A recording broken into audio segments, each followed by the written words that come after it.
الآن نأتي إلى تكريم بطل دوري عمان تل لكرة الطائرة نادي السلام. مبارك لنادي السلام حصوله على درع دوري عمان تل لكرة الطائرة وحصوله على الميداليات الذهبية. إذن جاء دور البطل الآن، والبطل المتوج نادي السلام والتتويج بالميداليات الذهبية.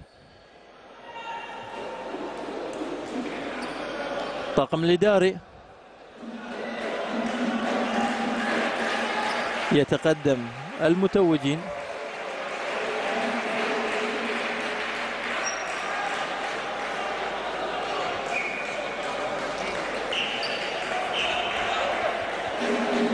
محمد البلوشي تتويج لولده وياخذ هو بعد ميدالية.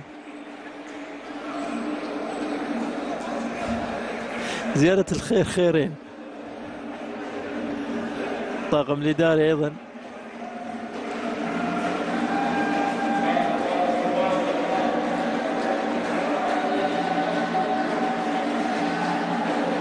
طبعا عيسى البلوشي إداري الفريق، عبد الرحمن القاسمي مساعد مدرب،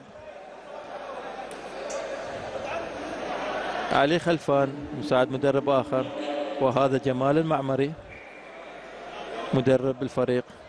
معضل جمال ما شاء الله عليه. سعود المعمري اللاعب المتألق في مركز 3.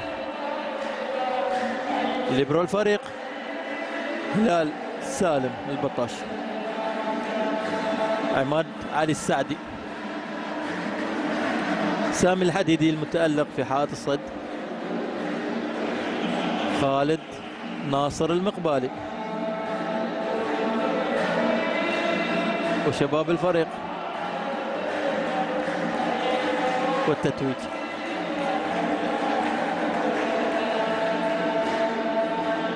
يوسف المعمري،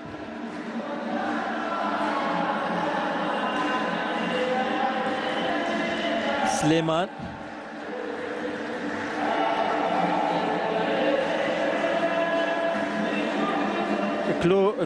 كروز لوزادا، وانا كلها نادي توني كروز.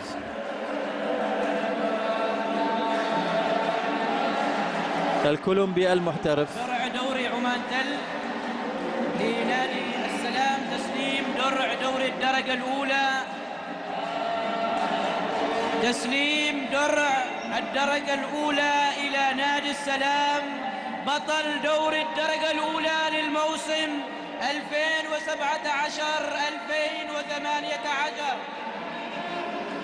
تسليم الدرع لكابتن سعود، وكابتن سعود يقول لابد ان توني كروز يكون متواجد معاي لانه هو له الفضل بعد فضل الله في الحصول على هذا الدرع. واذا اعزائنا المشاهدين نادي السلام يتوج بدرع عمان تل لموسم 2000 سنوات طوال لتشكل لنا ذكرى نعود اليها عند الحديث و2018 لنادي السلام العماني.